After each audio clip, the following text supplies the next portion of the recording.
മലയാളിയുടെ പ്രിയ കഥാകാരിയായ മാധവിക്കുട്ടി നമ്മെ വിട്ടുപിരിഞ്ഞിട്ട് 14 വർഷങ്ങൾ കടന്നു പോകുന്നു. തനിക്ക് ചുറ്റുമുള്ള എന്തിനെക്കുറിച്ചും കഥകൾ എഴുതി മലയാളിയെ രസിപ്പിച്ച കഥകളുടെ രാജകുമാരിയായ മാധവിക്കുട്ടിയുടെ മനോഹരമായ ചെറുകഥയുടെ കഥാപ്രസംഗ ആവിഷ്കാരമാണ് സഹൃദയ സമക്ഷം ഞങ്ങൾ അവതരിപ്പിക്കുന്നത്. കഥ മന്ത്രവാദിയുടെ മകൾ.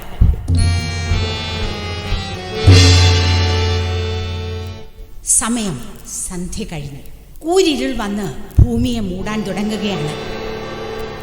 അയാൾ ആ വീടിനോട് അടുക്കുകയാണ്. സുഭകനായ ഒരു യുവാവ്. ആ വീടിനോട് അടുക്കും തോറും അയാളിൽ ഒരു ഭയം വളരുകയാണ്. ആ വീടിനെ കുറിച്ച് അവിടെയുള്ള ജനങ്ങൾ പറഞ്ഞു പരത്തിയ കഥകളാണ് അയാളുടെ മനസ്സിൽ ആ ഭയം ഉണ്ടാക്കിയത്. അയാൾ ആ പടിവാതിൽ തുറന്ന് അകത്തേക്ക് കടന്നു.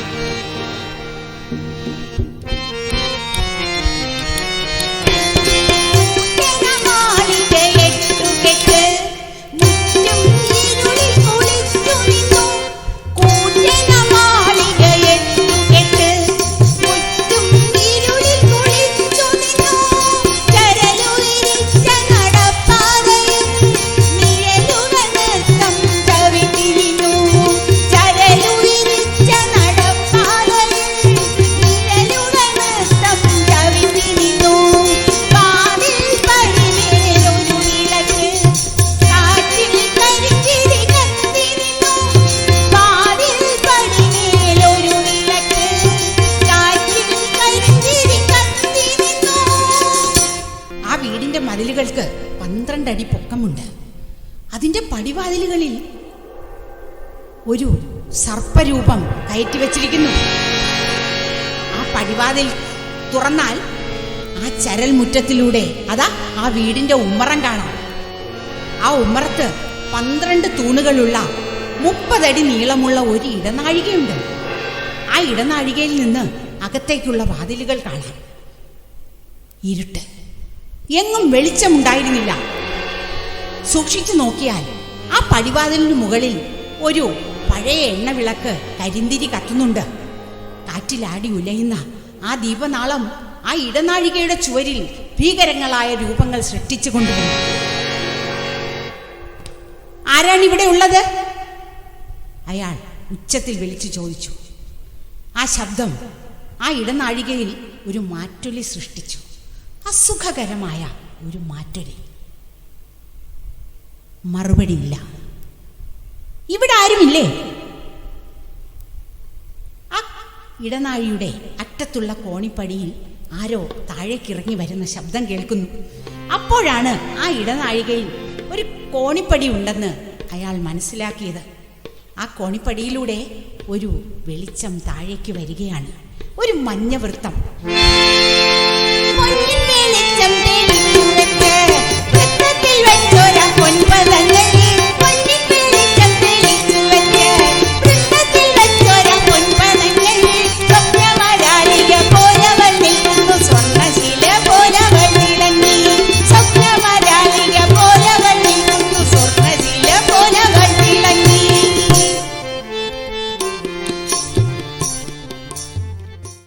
സ്വർണശില പോലെ അതീവ മനോഹരിയായ ഒരു പെൺകുട്ടി, ഒരു 17കാരി, വിശാലമായ നീല നയനങ്ങളും ചോര ചുണ്ടുകളുമുള്ള ഒരു സുന്ദരി. അവൾ തൻ്റെ ചോര ചുണ്ടുകൾ വിറപ്പിച്ചുകൊണ്ട് അയാളോട് ചോദിച്ചു, നിങ്ങൾ ആരാണ്? ഞാൻ ഇവിടെ സംസ്കൃതം പഠിപ്പിക്കാൻ വരുന്ന മുൻഷിയുടെ മകനാണ്. അച്ഛൻ ഇന്ന് തീരെ സുഖമില്ല, ഇന്ന് വരാൻ കഴിയുകയില്ല എന്ന് അറിയിക്കാനാണ് ഞാൻ ഇവിടെ വന്നത്. പിന്നെയും നോക്കൂ എന്ന് അവരുടെ ഹൃദയം പരസ്പരം പറഞ്ഞുകൊണ്ടിരുന്നു. എന്തോ ഒരു നാണം അവരുടെ കണ്ണുകളെ പക്ഷേ താഴ്ത്തിക്കൊണ്ടിരുന്നു. അവൾ അയാളോട് മൃദുവായ സ്വരത്തിൽ എന്തൊക്കെയോ പറയാൻ ആഗ്രഹിക്കുന്നുണ്ട്. ഞാനിവിടെ ആദ്യമായാണ് വരുന്നത്, അയാൾ പെട്ടെന്ന് പറഞ്ഞു. അവൾ മൃദുവായി ഒന്ന് ചിരിച്ചു. ആരാണത്? മുകളിൽ നിന്ന് ഒരു ശബ്ദം. അവൾ പെട്ടെന്ന് തൻ്റെ വലത് കൈകൊണ്ട് അയാളോട് പോകാൻ ആംഗ്യം കാണിച്ചു. അയാൾ ആ പടിവാതിലേക്ക് തിരിഞ്ഞ് നടക്കാൻ തുടങ്ങി. അവൾ കോണിപ്പടി കയറി അപ്രത്യക്ഷയായി. അസാധാരണമായി ഇടിക്കുന്ന ഹൃദയത്തോടെ അയാൾ തൻ്റെ വീട്ടിലേക്ക് മടങ്ങി. അന്ന് തൊട്ട് അയാൾ ആ വീടിന് ചുറ്റും അലഞ്ഞു നടക്കാൻ തുടങ്ങി. വേനൽ അവധി കഴിഞ്ഞ് കോളേജിലേക്ക് മടങ്ങുന്നതിന് മുമ്പ് അവളെ ഒരിക്കൽ കൂടി കാണണമെന്ന് അയാൾക്ക് തോന്നി. അയാൾ തൻ്റെ അച്ഛനോട് ചോദിച്ചു, ഇന്ന് ഞാൻ കൂടി വന്നോട്ടെ, അവിടെ എനിക്ക് വായിക്കാൻ എന്തെങ്കിലും പുസ്തകം കിട്ടുമോ എന്ന് നോക്കാനാണ്. അതുമാത്രം നടപ്പില്ല. ആ മന്ത്രവാദിക്ക് ആരെയും വിശ്വാസമില്ല. ഞാൻ അന്ധനാണ്, കേൾവിയില്ലാത്തവനാണ്.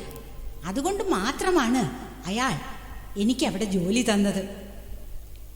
അയാൾ ഒരു ദിവസം ആ പടിവാതിൽ കടന്ന് ആ വീട്ടിലേക്ക് കടന്നു ചെന്നു. ആരാണത്? മുകളിലെ നിലയിൽ നിന്ന് ആ ശബ്ദം ഒഴുകി വന്നു. അയാൾ ഭയന്ന് പിന്തിരിഞ്ഞു. ആ ഗേറ്റിൽ പിടിച്ചുകൊണ്ട് തിരിഞ്ഞു നോക്കി. അതാ ആ മുകളിലത്തെ ജനവാതിലുകളിൽ ഒന്ന് തുറന്ന് പ്രണയം തുളുമ്പുന്ന 4 നയനങ്ങൾ പരസ്പരം നോക്കി നിൽക്കുകയാണ്.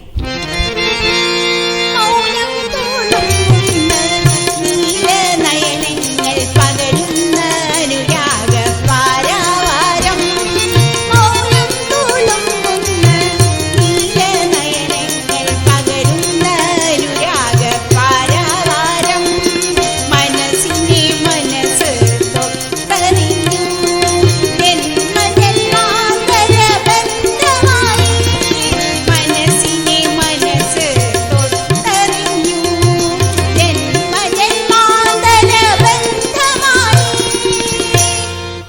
പിന്നെ അയാൾ അവളെ കാണുന്നത് 2 വർഷങ്ങൾക്ക് ശേഷമാണ്. അപ്പോഴേക്കും അയാൾ പഠിപ്പും പരിശീലനവും ഒക്കെ കഴിഞ്ഞ് ഒരു നല്ല ഡോക്ടറായി കഴിഞ്ഞിരുന്നു. ഡോക്ടർ ചന്ദ്രൻ 2 മാസത്തെ അവധിയെടുത്ത് അയാൾ തൻ്റെ മാതാപിതാക്കളെ കാണാനെത്തി. അവർ അയാളുടെ വിവാഹാലോചന നടത്തിക്കൊണ്ടിരുന്നു. പക്ഷെ അയാൾ തൻ്റെ മനസ്സിലുള്ള ആ സ്വർണ്ണ വിഗ്രഹത്തെ പറ്റി അവരോട് പറഞ്ഞു.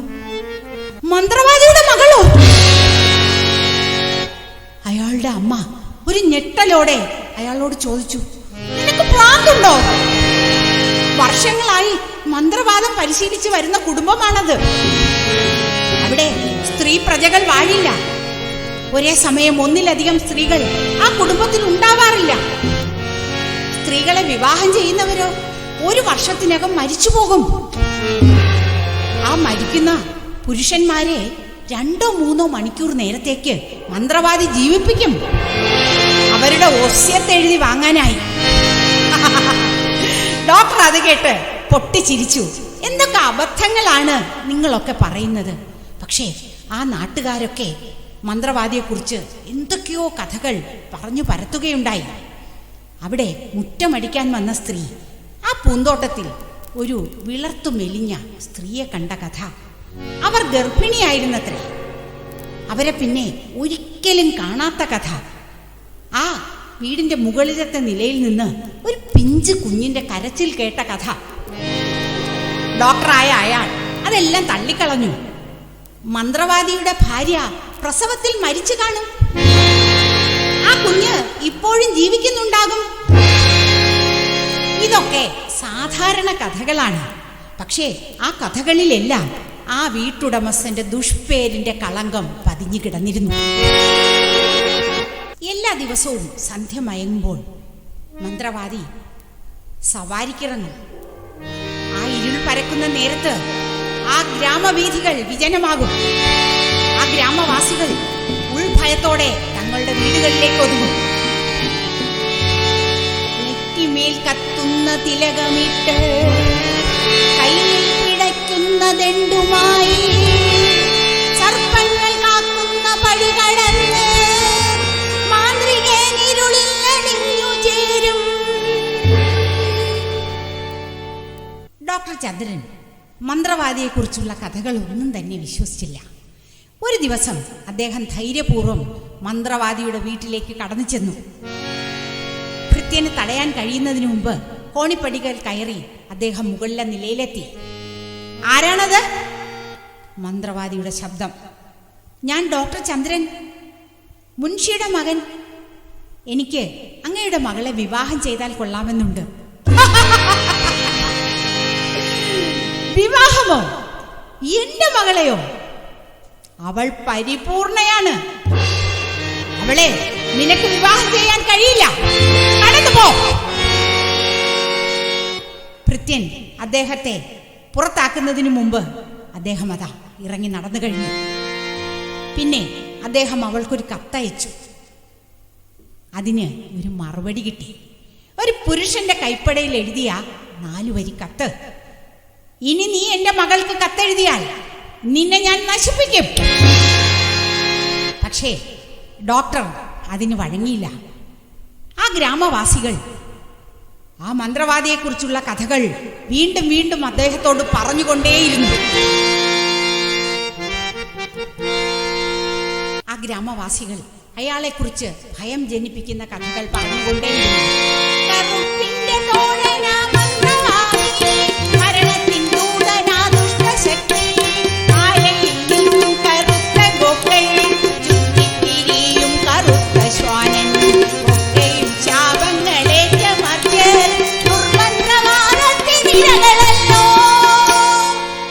പിന്നെയും 1-2 വർഷങ്ങൾ കടന്നുപോയി. ഡോക്ടർ ചന്ദ്രന്റെ പിതാവ് മരിച്ചു. അദ്ദേഹം നാട്ടിലേക്കെത്തി. ചടങ്ങുകൾ കഴിഞ്ഞ് ഡോക്ടർ മന്ത്രവാദിയുടെ വീട്ടിലേക്ക് ചെന്നു. അവിടെ ആരെയും കാണാനില്ല. ഡോക്ടർ കോണിപ്പടി കയറി മുകളിലെ നിലയിലെത്തി. മന്ത്രവാദി രോഗബാധിതനായി കിടപ്പാണ്. അദ്ദേഹം ആ മുറിയിലേക്ക് കടന്നു ചെന്നു. മന്ത്രവാദിയുടെ ഇപ്പോഴത്തെ രൂപം കണ്ട് അദ്ദേഹത്തിന് സഹതാപം തോന്നി. മന്ത്രവാദി ഡോക്ടറുടെ മുഖത്തേക്ക് സൂക്ഷിച്ചു നോക്കി. ഞാൻ ഡോക്ടർ ചന്ദ്രൻ, അങ്ങയുടെ മകളെ എനിക്ക് വിവാഹം ചെയ്തു തരൂ. വിവാഹം ചെയ്യാനോ? കടന്നു പോ. സുവർണേ, ഇവിടെ വരൂ. ഇയാളോട് കടന്നു പോകാൻ പറയൂ. അകത്ത മുറിയിൽ നിന്ന് സുവർണ കടന്നു വന്നു. അവൾ അച്ഛന്റെ മുഖത്ത് നോക്കി ഇങ്ങനെ പറഞ്ഞു, "വച്ച, ഞാൻ അദ്ദേഹത്തെ സ്നേഹിക്കുന്നു, ഇപ്പോഴും സ്നേഹിക്കുന്നു." പിന്നെ അവൾ കരഞ്ഞുകൊണ്ട് അതാകത്ത മുറിയിലേക്ക് കടന്നു പോവുകയാണ്. മന്ത്രവാദി ചാടി എഴുന്നേറ്റു. പക്ഷേ അദ്ദേഹം തളർന്ന് നിലത്ത് വീണുപോയി. ഡോക്ടർ നിസ്സഹായനായി തൻ്റെ വീട്ടിലേക്ക് മടങ്ങി. തൻ്റെ ജോലി സ്ഥലത്തേക്ക് പോയി. പിന്നെ തൻ്റെ അമ്മ അയച്ച ഒരു കത്തിൽ നിന്നാണ് അദ്ദേഹം വിവരങ്ങൾ അറിഞ്ഞത്. അന്ന് രാത്രി മുഴുവൻ അവളുടെ കരച്ചിൽ കേട്ടു. അയാൾ അവളെ കൊന്നു കാണുമോ എന്തോ. ഡോക്ടർക്ക് നിസ്സഹായനായി അത് വായിക്കാനേ കഴിഞ്ഞുള്ളൂ. അദ്ദേഹത്തിന് തൻ്റെ ജോലി സ്ഥലത്ത് നിന്ന് അവളുടെ സഹായത്തിന് എത്താൻ കഴിഞ്ഞില്ല. 1 വർഷത്തിന് ശേഷം അദ്ദേഹം മടങ്ങി വന്നു. തൻ്റെ അമ്മയോട് അവളെ വിവാഹം ചെയ്യുന്നതിനെ കുറിച്ച് സംസാരിച്ചു. അവൾ മരിച്ചു പോയല്ലോ. എന്ത്? അവൾ മരിച്ചു പോയെന്നോ? ഇല്ല, ഞാനത് വിശ്വസിക്കില്ല. ഡോക്ടർ അതാ മന്ത്രവാദിയുടെ വീട്ടിലേക്ക് കടന്നു ചെന്നു. ആ കോണിപ്പടി കയറി അദ്ദേഹം മുകളിലേക്കെത്തി. അതാ അവിടെ ഒരു മെഴുകുതിരിയുടെ പ്രകാശത്തിൽ പുസ്തകം വായിച്ചുകൊണ്ട് സുവർണ ഇരിക്കുന്നു. അവൾ ഓടി വന്ന് ഡോക്ടറെ കെട്ടിപ്പുണർന്നു. എവിടെയായിരുന്നു? എന്നെ ഇട്ടിട്ട് എവിടേക്കാണ് പോയത്? ഡോക്ടർ അവളെ ചേർത്തണച്ചു. അവരുടെ ജീവിതത്തിലെ അനർഘ നിമിഷങ്ങളിലൂടെ അവർ കടന്നു പോവുകയാണ്. നേരം പുലരുമ്പോൾ ഡോക്ടർ തൻ്റെ ആഗ്രഹങ്ങളെയെല്ലാം സാധിച്ചുകൊണ്ട് തൻ്റെ വീട്ടിലേക്ക് മടങ്ങിയെത്തി. പിന്നെ എന്നും അത് ആവർത്തിച്ചു. ഡോക്ടർ തൻ്റെ ജോലി സ്ഥലത്തേക്ക് മടങ്ങിപ്പോകുന്ന ദിവസം വരെ അദ്ദേഹം സുവർണയെ കണ്ടുകൊണ്ടേയിരുന്നു. അവരുടെ സ്നേഹനദി പരസ്പരം പങ്കുവെച്ചുകൊണ്ട് ഒഴുകുകയാണ്. തൻ്റെ ജോലി സ്ഥലത്തേക്ക് പോകുന്ന അവസാനത്തെ ദിവസം ഡോക്ടർ അർദ്ധരാത്രി കണ്ണുകൾ തുറന്നു. തൻ്റെ സമീപത്ത് ചരിഞ്ഞു കിടന്നുറങ്ങുന്ന അവളുടെ അളകങ്ങൾ സ്നേഹപൂർവ്വം മാടി ഒതുക്കി. അദ്ദേഹം സ്നേഹപൂർവ്വം അവളുടെ കണ്ണുകളിലേക്കൊന്ന് തൊട്ടു. ആ കണ്ണുകൾ അപ്രത്യക്ഷമായി.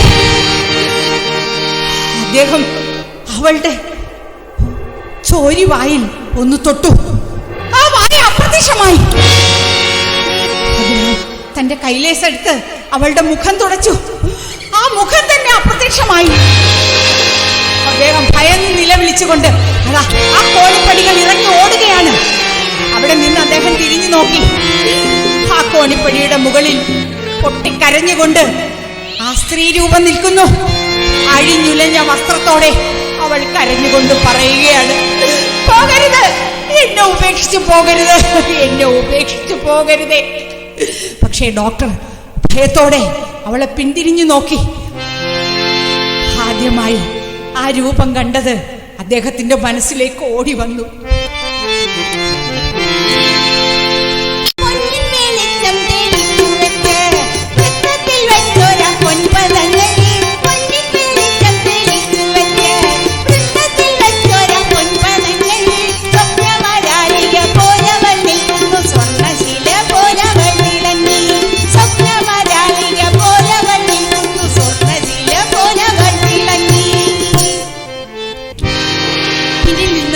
സുവർണയുടെ കരച്ചിൽ കേൾക്കാം.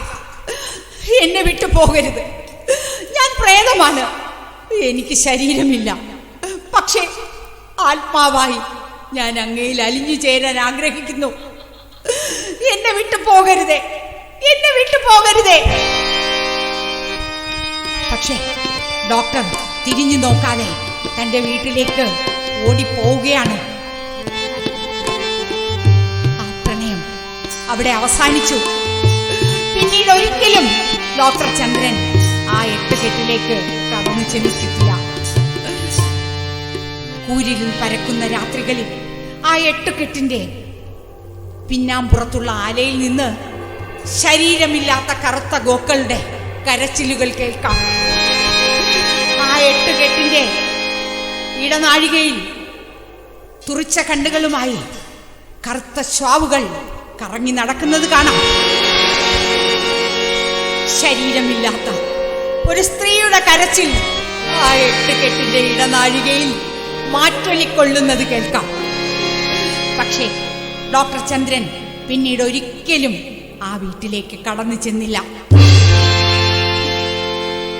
പ്രിയമുള്ളവരെ, പ്രണയത്തിൽ അലിഞ്ഞ് മുഖമില്ലാതായി പോകുന്ന സ്ത്രീ ജന്മങ്ങൾക്ക് വേണ്ടി പ്രിയ കഥാകാരി മാധവിക്കുട്ടി രചിച്ച ഹൃദയസ്പർശിയായ ഈ കഥയുടെ കഥാപ്രസംഗാവിഷ്കാരം ഇവിടെ പൂർത്തിയാകുന്നു.